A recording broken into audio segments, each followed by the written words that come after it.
Thank you for joining us. I'm Laura Redpath. Prime Minister Bruce Golding will step down Sunday, leaving the platform free for Andrew Holness to take his place. Education Minister Andrew Holness will wake up Monday morning as Jamaica's 9th Prime Minister, with the most urgent issue weighing on his mind, the IMF. He's expected to chair his first cabinet meeting after being sworn in as head of government by Governor-General Sir Patrick Allen Sunday afternoon at King's House.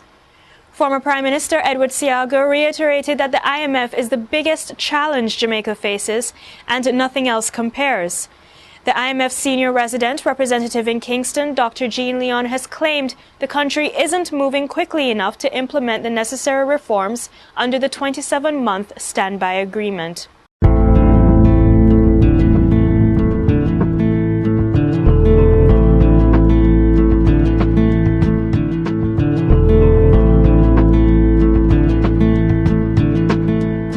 Meanwhile, the IMF arrangement continues to itch away at the opposition.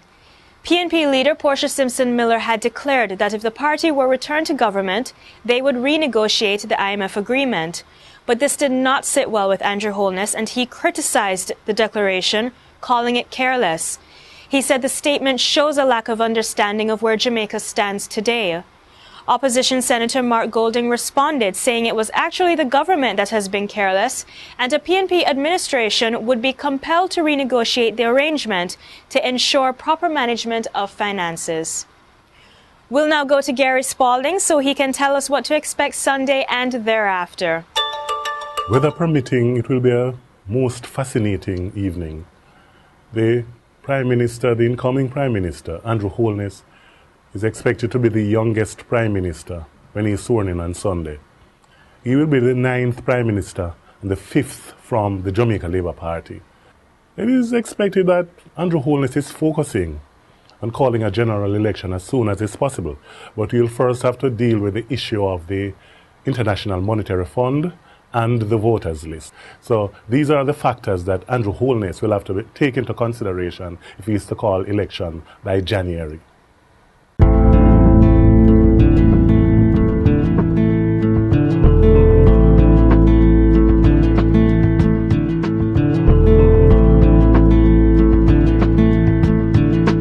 Thank you, Gary. And in multimedia this week, Jamaicans give us their input on whether English should be treated as a second language in schools. We are Jamaican, and every other country have their own predominant language, and so why we are neglect what is ours?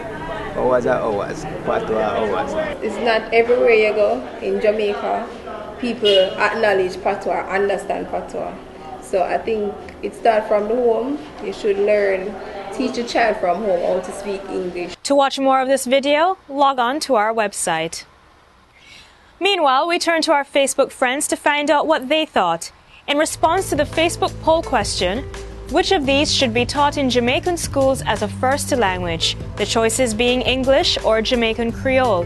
79% of you said English, 19% said Jamaican Creole, and 2% said other. Considering the agenda for the upcoming Commonwealth Heads of Government meeting, we asked on Facebook, should Jamaica reconsider the Offences Against the Person Act and axe the section that speaks to buggery, which can criminalize sex between two men? 79% said no, and 21% of you said yes. You, our readers, have been engaging each other in online discussions on our website as well as on Facebook and Twitter. You've been leaving your comments, which we've edited, and we'd like to highlight a few of them. In response to our Facebook Vox Pop, if you could ask one thing of the Prime Minister that would benefit Jamaica, what would it be? Gareth said the problem Jamaica has is the prosecution of criminal cases. My question to PM Holness is how will he address the issue knowing that our criminal justice system is weighed down? Catherine Wheeler wrote, get the education system sorted out. Stop putting illiterates to teach the children in school. Pay your teachers the salary they deserve so the best and brightest gravitate toward the positions. Jamaica recently celebrated Heroes Weekend, and when asked if you had any suggestions on who should be bestowed the honor of National Hero, God's Servant for Life suggested Louise Bennett. Mona Blake put Bob Marley's name forward, and Stéphane Belazer proposed that the son of one of Jamaica's national heroes, former Prime Minister Michael Manley, be given the honour. Continue logging on to the Gleaner and tuning in to Power 106 FM for news updates. And while you're at it, check out our two-part interview with Ambassador Audrey Marks. And don't forget to follow us on Twitter and become a fan on Facebook by liking our page.